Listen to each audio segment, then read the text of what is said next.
Buat ibu bapa yang bercita-cita untuk membuat tabungan simpanan pendidikan untuk anak-anak, anda boleh letakkan target simpanan 5 dinar sebanyak 10 keping. Dengan 1 keping 5 dinar ini, anda boleh jadikan sebagai dana untuk kegunaan 1 semester pengajian. Bermakna 10 keping cukup untuk 5 tahun pengajian.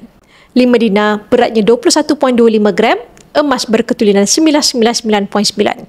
Harganya hari ini sekitar RM10,600. Sebagai permulaan, anda boleh daftarkan akaun anak-anak anda bersama Public Gold tanpa sebarang charge. Kemudian anda boleh menabung di akaun Emas Gap atau Gold Accumulation Program mengikut bajet anda serendah RM100 atau RM50 apabila anda membuat simpanan secara auto debit. Simpanan ini adalah dalam bentuk gram emas. Apabila cukup 21.25 gram emas dalam akaun Gap, anda boleh arahkan sistem untuk keluarkan emas ini untuk anda simpan sendiri. Tiba masa bila anak anda ditawarkan tempat pengajian di universiti, anda boleh jual 5 dinar ini di mana-mana cawangan Public Gold untuk dapatkan harga yang terbaik. Simpanan ini menjamin masa depan anak anda supaya mereka tidak terikat dengan pinjaman PTPTN sebaik sahaja mereka masuk ke alam pekerjaan.